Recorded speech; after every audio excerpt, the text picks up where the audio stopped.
So I've been thinking a lot about the concepts of living your truth. The concepts of truth itself, if you will. Just found a piece of my fingernail on the table. But I've noticed, kind of the connection and correlation between being, tired and drained and dissatisfied or lethargic with that of, not living your truth. And I think that's, one of the number one reasons why it's so important to live our truths, to live as authentically as possible, to be living a life where almost everything, if not everything, in our lives aligns to what it is we really want. And we're not hiding anything, and we're not pretending anything. Because by living your truth, you obtain energy. You obtain, this fiery will to live. Because I think once you obtain living your truth in one aspect of your life, you kind of gain momentum from it, because you have this realization of oh, so this is how life is supposed to feel. And so then you want to fulfill that feeling in every aspect of your life. However, it's a very hard transition space, especially if you've built your life upon not living your truth, or just living in a life where you think that you're living your truth, but it's not. But what even is living your truth, if we're to get on to this in a philosophical level? Because I've personally never really put words to it in vocalization, maybe in my mind.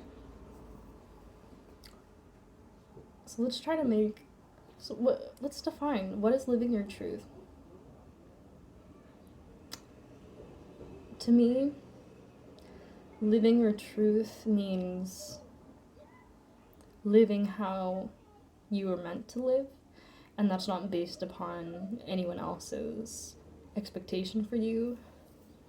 Living your truth, in part, involves you having to learn about yourself, learn it is why, or at least one reason why you are here in this world. That's one step closer to being able to live your truth. But yeah, going back to the definition of living your truth. I mean, the opposite of truth is living a lie. Pretending. Being someone that you're not. And whether that's, going to a job that does not resonate with you, where you have to play someone else in order to do the job correctly or whatever, or being in relationships with people that you don't really connect to, that's in a way living a lie to yourself. But often we can live in those things and not realize that we're living within them, that we're living a lie. So yeah, part of obtaining living your truth is finding out where in your life the lies are, where's the fake, where is the part that does not align to you, and that is not actually authentic to you, but was either put upon you, or you accepted it because you either thought that was no other option, or you were made to believe that this is something that you do want, or you were thought, okay, you just thought this was a good thing. And in my life recently, I'm just realizing, I'm looking at individual aspects, individual people within my life, and I'm like, who who of these people, like, I've been noticing, like, there's a lot of people that I am surrounded by, you know, either in workspace or whatever, where they're very much living their own lives, which then kind of affects me to start living a lie as well, through interacting with them on a regular basis. And it's not to say that these people can't exist within your life without them consistently negatively impacting you. Like, that does not make them a worser person, but you do kind of mirror each other. And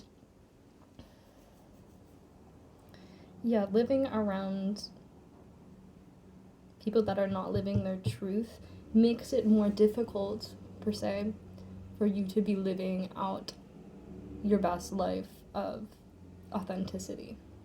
It is so much easier to live your life of authenticity when you're around people that are living their truth, that are living as they're wanting to live and wanting to be and have worked towards that. And so I'm just like, yeah, I'm just done. I just want to actively surround myself around those types of people that are inspiring rather than like energy sucking. And I think the more you have those inspiring people, it can take one person. It can literally take one person to change how, like, to inspire you to change how you live. But if you have more inspiring people than you do inauthentic people or whatever, then you're all automatically on a faster track to getting to a place where it feels like you're living your truth.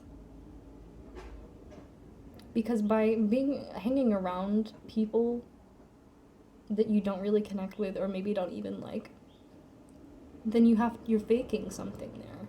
You're putting on a facade which is not living your truth at all.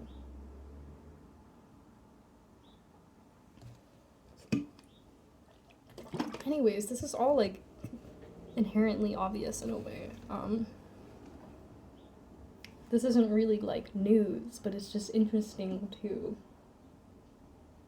unpack it a little bit, literally just talk about it. If you know, I'm used to thinking about this stuff in my mind of like, it's always just kind of been there, but vocalizing it and talking about it feels relevant to living your truth. I feel like living your truth also involves expressing how you live to other people, and that's why connection is so important and is inherent to the human experience, is because we're meant to share experiences of our lives, of our pasts to people, because then it makes them feel more real and more validated, and therefore more truthful, more like, yeah, just more concrete and real and true.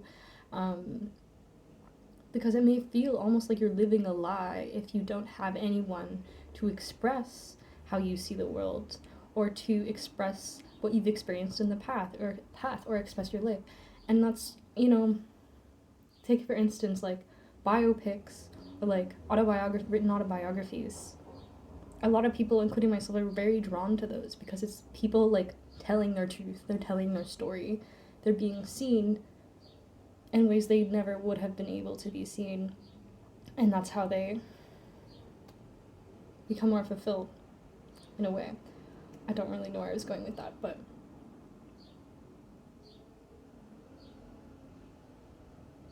I don't know, it's just like, it's so fucking important to talk about how you experience the world, or to at least have someone next to you to experience the same environment around you, even if it's in different ways. Garbage truck.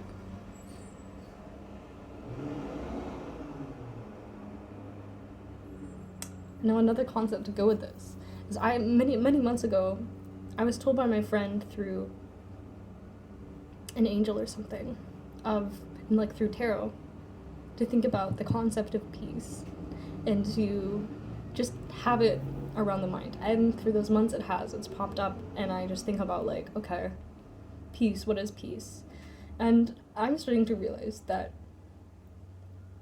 living your truth and peace are also extremely correlated and connected, and you can't really have one without the other. Because it's getting abstract now, but we're going to try our best. To live your truth, you're not living a lie, and living in a lie or something that just living in a lie is not a peaceful state. You're on edge. You're trying to hide something. You're trying to hide and be someone that you're not, for instance. Yeah, and that's you're in fight or flight activity for that. You're not in peace state. But when you are truly yourself and you're not trying to be anything, then you're most likely in a state of peace. That's like one route of getting to peace, is to live like no one's watching, and to live how you imagine yourself embodying to live. It's like having that sense of peace around a good friend or loved one or family member, because they know you so well inside out. You don't have to worry about them misassuming, misjudging, taking things the wrong way, or thinking you're someone you're not, because they know you so well, because you've exposed your truth to them through years or whatever. And so you don't have to worry. You don't have to worry about them being triggered by you. You don't have to worry about them going into fight or flight, which then would make you go into fight or flight, and then it's just like this chain reaction. But by living in your truth, just like peaceful energy exudes, the other person can feel that. Vice versa, if you're around someone that's really at peace with themselves, living in truth with themselves, then if you're secure enough with yourself and energy or whatever, then you're gonna feel that peace too, and you're both just going to live in harmony, in peace, because you have enough understanding of each other that you're both here just for the same reason, and not as just to live blissfully. So yeah, I guess maybe as humans, as people, we should really be evaluating friendships and dynamics, whether they're at work or at home or in your friend circle, or with your partner or with your family members. Which people make you go into fight or flight and make you live a lie, put on a face, but then which don't activate any fight or flight or fawn, none of that. Which ones allow you to live in true tranquility and peace, because there's no fear of judgment, there's no fear of assumption.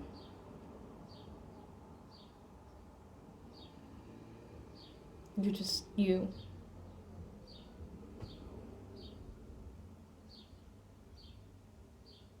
Yeah. I don't know. I hope you've been enjoying this little conversation with me. And I would really love to hear your thoughts down below. I want to have room on the internet for kind of meditative, contemplative spaces on the internet where there's, minimal editing. And I can see why people edit. I edit too, but I prefer not to, because that's fucking effort. But yeah, I just really appreciate seeing people have genuine stream of consciousness, and they put it out to share, and then we're all conversating And it just feels so real. It like feels like you're in a deep conversation with someone in a room together or wherever. And I think we all strive for that, and we all lack that in a way. And we're all just trying to find it. We're all just trying to find peace, man. We're all just trying to live our truths. At least some of us.